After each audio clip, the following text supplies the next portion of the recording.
Hi guys, welcome back to the diary of an Indian mom. आज का मेरा जो वीडियो है वो है मेरा नर्सरी या एलकेजी एडमिशन सीरीज का पार्ट 2। पहले पार्ट में मैंने आप लोगों से बात की थी नर्सरी या एलकेजी के एडमिशन के लिए जो age criteria and other criterias होते हैं, वो different types of board, CBSE, ICSE, क्या डिफरेंस है उन सब में, और स्कूल को कैसे सिलेक्ट करें, क्या क्या चीज़ें आपको ध्यान रखनी चाहिए स्कूल सिलेक्ट करने से पहले। तो अगर आपने वो वीडियो नहीं देखा है तो मैं उसे यहाँ और नीचे डिस्क्रिप्शन बॉक्स में लिंक करूँगी, तो पहले उसे ज़रूर देखिएगा। और आज के इस पार्ट में मैं आप लोगों से बात करने वाली हूँ जो एक्चुअल प्रोसेस होता है एडमिशन का, यानी कैसे शुरू होता है, कैसे आपको पता चलता है कि अप्लाई करना है, फर्स्ट स्टेप क्या होता है, इंटरव्यू में क्या क्या होता है, क्या डॉक्यूमेंटेशन रिक्वायर्ड होता है और क्या फीस स्ट्रक्चर होता है, उसके बारे में तो मैं सारे पॉइंट स्टेप वाइज कवर करूंगी। सबसे पहला स्टेप ऑब्वियसली होता है ये पता करना कि स्कूल के एडमिशन्स खुल गए हैं। अब आप ये कैसे पता करोगे? अनफॉर्चुनेटली कोई ऐसी एक सिंगल जगह नहीं है जहां आपको सारी स्कूल्स की डिटेल्स मिल जाएगी कि अब इसका एडमिशन शुरू हुआ है या इसका एडमिशन इस डेट से शुरू हो रहा है। तो इसके लिए आपको क्या करना होगा, सबसे पहले आपके सिटी में या स्टेट में एडमिशन्स कब शुरू होते हैं, अराउंड किस टाइम पे, वो पता करके रखना पड़ेगा। जैसे कि नोएडा में जुलाई अगस्त में एडमिशन शुरू हो जाते हैं, महाराष्ट्र या कहीं और शायद वो अक्टूबर नवंबर में शुरू होते हो। सो तो बेसिकली वो पहली चीज आपको पता करनी पड़ेगी, या तो अपने आजू बाजू वाले लोगों से या तो ऑनलाइन गूगल पे भी आपको वो इन्फॉर्मेशन इजीली मिल जाती है। एक बार आपको वो पता चल जाए, उसके बाद आपको जो सारी स्कूल्स में जहां आप अप्लाई करना चाहते हो उसको शॉर्टलिस्ट करके रखना पड़ेगा। और जैसे ही एडमिशन सीजन शुरू होता है ऑन अ रेगुलर बेसिस उनकी वेबसाइट पे जाके आपको चेक करना पड़ेगा कि क्या स्कूल एडमिशन शुरू हुए या नहीं। यूजुअली वेबसाइट पे बैनर्स या टिकर्स लगा के वो लोग इन्फॉर्म करते हैं कि इस डेट से इस डेट के लिए एडमिशन विंडो ओपन हो रही है। अब ज्यादातर ये जो एडमिशन के लिए अप्लाई करने का ड्यूरेशन होता है वो 15 दिन से लेके 1 महीने तक वो लोग खुला रखते हैं। उस ड्यूरेशन में आप कभी भी जाके स्कूल वेबसाइट पे ऑनलाइन अप्लाई कर सकते हो। अभी कोविड का टाइम है तो सारी ही स्कूल्स ऑनलाइन एप्लीकेशन ले रही है। I think under a normal scenario हो सकता है कि कुछ स्कूल्स प्रेफर करें कि आप आके फॉर्म्स सबमिट करें। अब जो दूसरा स्टेप आता है कि एक बार एडमिशन विंडो ओपन हो जाए उसके बाद क्या क्या चीजें होती है। तो सबसे पहला, जब आप ऑनलाइन रजिस्टर करते हो तो आपको एक छोटी सी एप्लीकेशन फी या रजिस्ट्रेशन फी भरनी होती है। इसके अलावा आपको एक ऑनलाइन फॉर्म भरना पड़ेगा जिसके अंदर आपको बच्चे से रिलेटेड सारी डिटेल्स डालनी होगी, जैसे कि उसका डेट ऑफ बर्थ हो गया, उसका पासपोर्ट साइज फोटोग्राफ हो गया, आपके बारे में कुछ डिटेल्स पूछी जाएगी कि आप क्या करते हो, आप लोगों की भी इंडिविजुअल पासपोर्ट साइज फोटोग्राफ्स मांगी जाएगी। इसके अलावा बहुत सारे स्कूल्स ना बहुत सारे क्वेश्चंस भी पूछते हैं at the time of application. ये क्वेश्चंस यूजुअली बहुत जनरल और ओपन एंडेड होते हैं, जैसे कि आपको क्या लगता है कि सिर्फ पढ़ाई इंपॉर्टेंट है या साथ में एक्स्ट्रा करिकुलर एक्टिविटीज भी इंपॉर्टेंट है, आपको क्या लगता है कि बच्चों को पढ़ाई इंग्लिश में ही करवानी चाहिए, या what is your view on that. तो ऐसे अराउंड 8 से 10 क्वेश्चंस पूछे जाते हैं आपका व्यू समझने के लिए कि एज पेरेंट्स आपका क्या व्यू है। और कुछ स्कूल्स इसको स्क्रीनिंग के लिए यूज करती है, यानी जैसे आपने आंसर्स दिए उस हिसाब से भी फर्स्ट राउंड ऑफ शॉर्टलिस्टिंग करती है। और कुछ स्कूल्स होती है जो उसको इस पॉइंट पे नहीं देखती, इस सेकंड राउंड जरूर करती है बच्चों के साथ, और फिर इन दोनों चीजों को कंबाइन करके इवेल्युएट करती है आपका कैंडिडेचर। अब एक बार आपने फॉर्म सबमिट कर दिया उसके बाद शुरू होता है आपका एक्चुअल एडमिशन प्रोसेस। इसमें सबसे पहली चीज जो स्कूल करेगी वो है आपको रीच आउट करेगी और सबसे पहला एक ओरिएंटेशन या एक प्रेजेंटेशन स्कूल के बारे में आप लोगों को देने के लिए इनवाइट करेगी। यूजुअली एक पूरा बैच होता है 30-40 पेरेंट्स का, जिनको वो लोग एक साथ इनवाइट करते हैं और फिर अपने स्कूल के बारे में सब कुछ बताते हैं। स्कूल की क्या हिस्ट्री है, क्या मिशन है, क्या विजन है, क्या वैल्यूज है, स्कूल के बच्चों के क्या क्या अचीवमेंट्स रहे हैं, वो लोग स्कूल में किन किन चीज़ों पे फोकस करते हैं, वो लोग इंफ्रास्ट्रक्चर के बारे में बताते हैं। They talk about everything. और इसी सेशन के साथ एक क्वेश्चन आंसर सेशन भी होता है। तो एज पेरेंट्स अगर आपको भी कोई सवाल है जो आप पूछना चाहते हो स्कूल को तो आप पूछ सकते हो। यूजुअली ये वाले सेशंस में स्कूल के प्रिंसिपल, बोर्ड मेंबर्स, ये सारे लोग भी अवेलेबल होते हैं, तो आप एक बहुत ही सीनियर लेवल के लोगों के साथ अपने डाउट्स को क्लैरिफाई कर सकते हो। अब क्योंकि अभी कोविड वाला सिचुएशन चल रहा है तो सारी स्कूल्स ये वाला जो प्रेजेंटेशन कर रही है वो ऑनलाइन ही, या तो जूम कॉल के थ्रू या तो गूगल मीट या ऐसी कोई एप्लीकेशन के थ्रू कर रही है। और इस वजह से मल्टीपल स्लॉट्स अवेलेबल होते हैं क्योंकि वो एक साथ सारे पेरेंट्स को केटर नहीं कर सकते।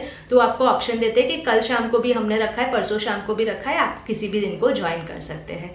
बट आई एम अज्यूमिंग कि जब नॉर्मल एडमिशन प्रोसेस होता होगा तो वो एक कॉमन कंबाइंड प्रेजेंटेशन ही प्रोवाइड करते होंगे, क्योंकि वहां पे वो लोग ज्यादा पेरेंट्स को एक साथ एड्रेस कर सकते हैं। तो अब ये तो हो गया इंट्रोडक्शन सेशन। इसके बाद स्कूल आपको रीच आउट करेगी या तो मेल के थ्रू या तो कॉल के थ्रू, और आपको इन्फॉर्म करेगी कि आपका जो नेक्स्ट लेवल ऑफ इंटरेक्शन या जो एक्चुअल इंटरव्यू है वो इस दिन को स्केड्यूल किया गया है।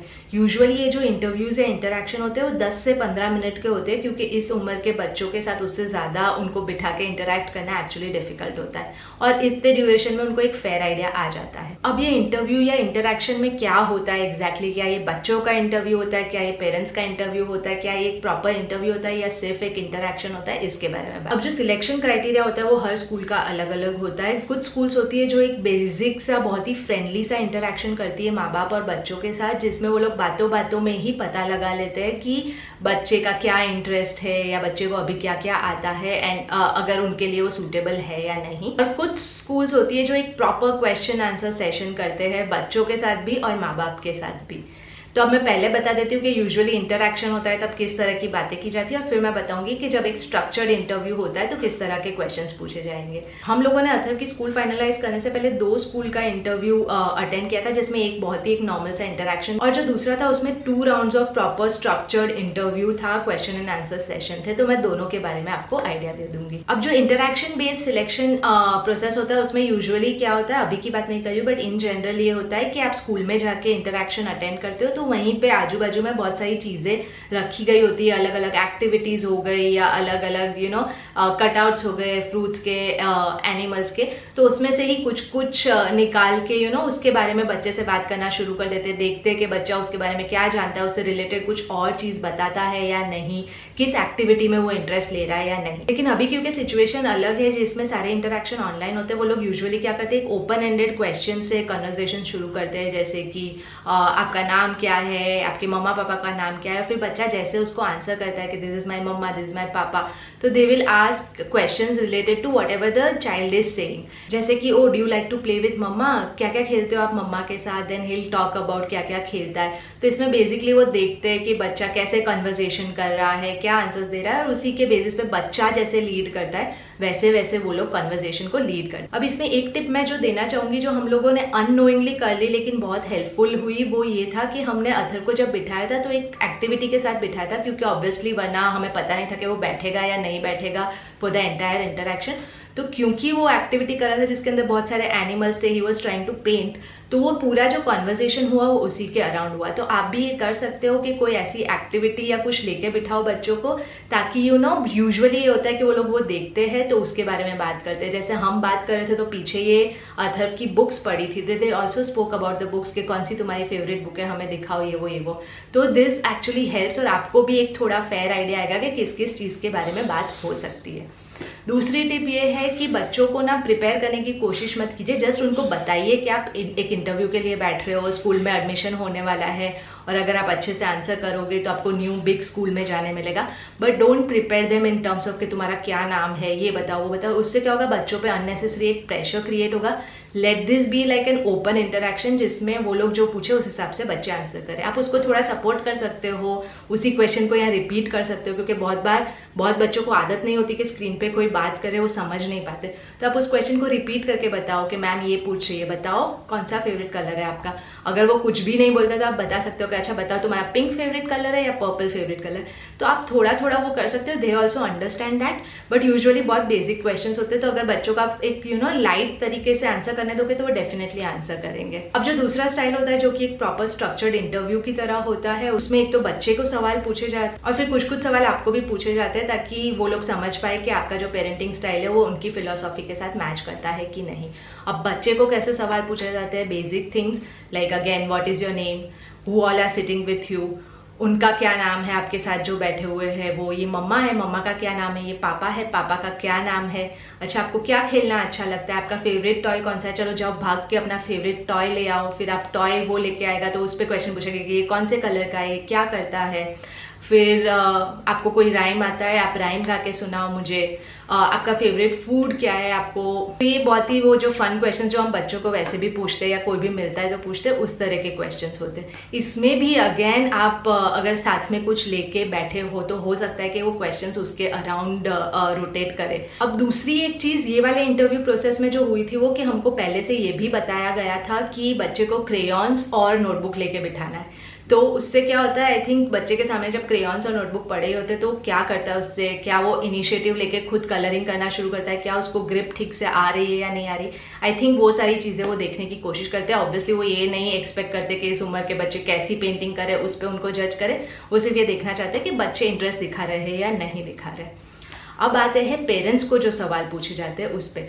अब पेरेंट्स को जो सवाल पूछे जाते हैं उसमें बेसिक ऑब्वियसली ये होता है कि tell us something about yourself, आप क्या करते हो, how would you describe your child, यानी आप अपने बच्चे को कैसे डिस्क्राइब करो। तो इसमें आपको बहुत ज़्यादा प्रेज भी नहीं करना, यानी तारीफ भी नहीं करनी बच्चे की कि मेरा बच्चा तो बेस्ट है, उसको सब कुछ आता है, उसने ये सीख लिया, उसने वो सीख लिया। And at the same time आपको उसका ऑब्वियसली क्रिटिसिज्म भी नहीं करना कि ये बहुत शैतान है एंड ऑल ऑफ दैट। आपको उसकी जनरल कैरेक्टरिस्टिक्स के बारे में बात करनी है कि he is a happy baby, या उसको नई चीज़ें सीखना बहुत अच्छा लगता है, ही लव्स डांसिंग, खाने का बहुत शौक है, he loves playing outside, you know very general things. Try to talk about his personality कि वो क्या क्या करता है, ही इज़ वेरी टॉकेटिव, या if he is very shy you can say he is very शाई। इसमें आप 3-4 ऐसी चीज़ें बता सकते हैं। उसके अलावा और क्वेश्चंस होते हैं कि क्या आप बच्चों को पनिशमेंट देने में बिलीव करते हो, क्या आपके बच्चों को आपने बुक रीडिंग की हैबिट डाली है, उसकी फेवरेट बुक्स कौन सी है। इसके अलावा एज अ फैमिली आप लोग क्या क्या चीज़ें करना पसंद करते हो, साथ में बच्चे के साथ क्या क्या एक्टिविटीज़ करते हो, फैमिली टाइम कैसे स्पेंड करते हो, क्या वो अभी करंटली कोई स्कूल में जा रहा है, क्या नाम है उस स्कूल का, एंड थिंग्स लाइक दैट। क्योंकि मैंने सारे क्वेश्चंस एक के बाद एक आपको लिस्ट करके बताया तो हो सकता है आपको लगे कि एक प्रॉपर ग्रिलिंग इंटरव्यू होता है, लेकिन ऐसा नहीं होता है। ये एक बहुत ही स्ट्रेस फ्री और बहुत ही एक ईजी कॉन्वर्जेशन वाला इंटरव्यू होता है। आपको इसके लिए कुछ प्रिपेयर करने की जरूरत नहीं। ऑब्वियसली कुछ कुछ चीज़ों का आपको ध्यान रखना है कि अगर दोनों पेरेंट्स और वो क्वेश्चन पूछ रहे हैं तो एक टाइम पे एक ही जन बोले, यू नो एक इंसान दूसरे इंसान को काटे ना।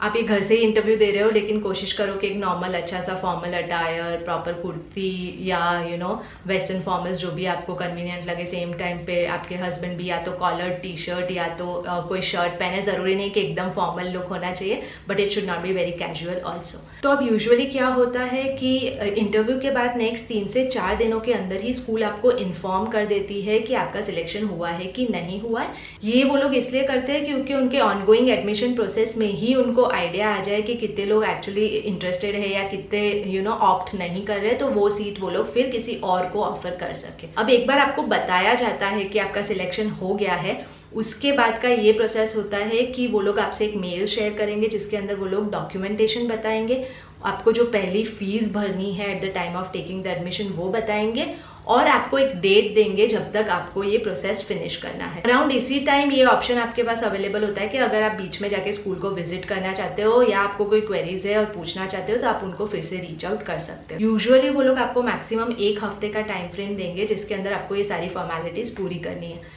तो अब डॉक्यूमेंटेशन में वो लोग क्या क्या मांगते हैं, तो बच्चे के पासपोर्ट साइज फोटोग्राफ्स हो गए 3 से 4 वो मांगे जाते हैं। माँ बाप के पासपोर्ट साइज फोटोग्राफ्स हो गए, अगेन 2 या 3 मांगे जाते हैं, दोनों माँ बाप के। इसके अलावा बच्चे का जो बर्थ सर्टिफिकेट होता है वो मांगा जाता है। उसका जो इम्यूनाइजेशन यू नो स्केड्यूल होता है, यानी कि उसकी जो वैक्सीनेशन या रसी है वो प्रॉपर टाइम पे हुई है या नहीं हुई है वो जानने के लिए वो मांगते हैं। इसके अलावा बच्चे का आधार कार्ड भी मांगा जाता है। हमें भी आधार कार्ड मांगा था, हमारे पास आधार कार्ड नहीं था, हमने पासपोर्ट दिया, उससे काम चल गया because that is also an address proof. But before joining the school हम लोगों को आधार कार्ड भी देना है। तो ये बेसिक डॉक्यूमेंटेशन था। अब आते हैं फीस पे। अब यूजुअली कोई भी स्कूल की फीस के 4-5 कंपोनेंट होते हैं। एक होता है जो एडमिशन फी होता है, जो एक 1 टाइम अमाउंट होता है जो वो लोग मांगते हैं। तो वो एक्सपेक्ट करते हैं कि एडमिशन के टाइम पे वो अमाउंट पे किया जाए। इट कुड बी एनीथिंग, यानी कुछ स्कूल्स में हो सकता है 20-25 हज़ार हो, कुछ स्कूल में हो सकता है 1.5-2 लाख हो। So what ever it is, but ये एक्सपेक्टेशन होता है कि वो अमाउंट आप अपफ्रंट पे करोगे at the time of admission. तो अगर आप कोई ऐसी स्कूल शॉर्टलिस्ट की है जिसमें वो अमाउंट बहुत बड़ा है, तो आप जब अप्लाई करना शुरू करो उसी के साथ साथ इट्स इंपॉर्टेंट कि आप वो भी प्लान करो कि आपके पास वो अमाउंट अवेलेबल है या आप कहीं से उसको अवेलेबल करवा दो, ताकि आपको एक बार एडमिशन हो जाए उसके बाद जो 5-7 दिन ही मिलते हैं उसमें इस चीज़ का स्ट्रेस ना लेना पड़े। दूसरी जो फीस होती है वो होती है एक सिक्योरिटी डिपॉजिट। अब ये हर स्कूल में नहीं होती, बट कुछ कुछ स्कूल्स में एक सिक्योरिटी डिपॉजिट ली जाती है जो कि रिफंडेबल होती है, तो वो भी आपको हो सकता है कि इसी पॉइंट पे भरनी पड़े। तीसरा जो कंपोनेंट होता है, जो मंथली ट्यूशन फीस होती है वो होती है। कुछ स्कूल्स होती है वो मंथली ट्यूशन फी लेती है, कुछ होती है जो क्वार्टरली एक साथ ले लेती है ट्यूशन फीस, और कुछ होती है जिसमें दोनों ऑप्शन होता है, आपको कुछ डिस्काउंट मिलता है अगर आप क्वार्टरली फीस भरते हो तो कुछ स्कूल्स एक्सपेक्ट करती है कि आप एडमिशन फ़ी के साथ साथ पहले क्वार्टर की फ़ी भी साथ में भर दो। तो आपको जब वो इनिशियल प्रेजेंटेशन देती है स्कूल, उसी टाइम पे ये चीज़ पता कर लेनी चाहिए कि अगर एडमिशन हो जाता है तो क्या फीस वो लोग एक्सपेक्ट करेंगे, क्या क्या चीज़ें आपको इमीडिएटली करनी पड़ेगी ताकि आप प्रिपेयर्ड रहो। इसके अलावा कुछ छोटी मोटी फीस होती है जो ऑब्वियसली स्कूल शुरू होने के बाद होती है, वो होती है ट्रांसपोर्टेशन फीस, यानी अगर आप ट्रांसपोर्ट फैसिलिटी के लिए ऑप्ट करते हो तो ट्रांसपोर्टेशन फीस हो गई। बहुत सारी स्कूल्स आजकल खाना भी, फूड, ब्रेकफास्ट और लंच भी प्रोवाइड करती है बच्चों को, तो वो फूड से रिलेटेड चार्जेस होते हैं, तो अगर वो आप ऑप्ट करते हो तो वो आपको भरने पड़ते हैं। और उसके अलावा अगर एडिशनल कुछ चीज़ें आप ले रहे हो जैसे डे केयर या कुछ, तो उसकी फीस होती है। बट ये सारी चीज़ें एक बार आपका बच्चा स्कूल ज्वाइन कर लेता है या closer to the date of joining आपको भरनी होती है, एट दिस पॉइंट नहीं भरनी होती। तो ये था पूरा एडमिशन प्रोसेस। एक और चीज़ जो मैं बताना चाहती हूँ वो ये है कि ये प्रोसेस सिर्फ स्कूल आपको सिलेक्ट करे उसके लिए नहीं होता, आप भी स्कूल को सिलेक्ट कर पाओ उसके लिए होता है। तो एट एवरी पॉइंट आपके पास एक ऑप्शन है स्कूल को प्रॉपरली जज कर पाने का, यानी उनका जो प्रेजेंटेशन होता है उससे आपको थोड़ा आइडिया आएगा। उसके बाद आप कंफर्टेबल नहीं, आप आगे मत बढ़ो। सिमिलरली आपका जो इंटरव्यू प्रोसेस होता है, अब जैसे दूसरी स्कूल थी उस जिसमें स्ट्रक्चर्ड इंटरव्यू था, हम लोग को अच्छा नहीं लगा वो अप्रोच, तो उसमें अथर्व का हो गया सिलेक्शन, फिर भी we decided not to go for that and we decided to choose the other school जहाँ पे इंटरेक्शन बेस्ड सिलेक्शन प्रोसेस था। तो this are also the point जो आपको भी नोट करने हैं टू फिगर आउट कि ये स्कूल जो है वो आपकी पेरेंटिंग फिलोसॉफी के साथ मैच करती है या नहीं करती है। इसके अलावा अगर आपको कोई भी क्वेश्चंस है तो आप ऑब्वियसली नीचे कमेंट सेक्शन में कमेंट करके पूछ सकते हो। And if you like this video give it a like, please subscribe to my channel and I see you in my next one. Bye bye.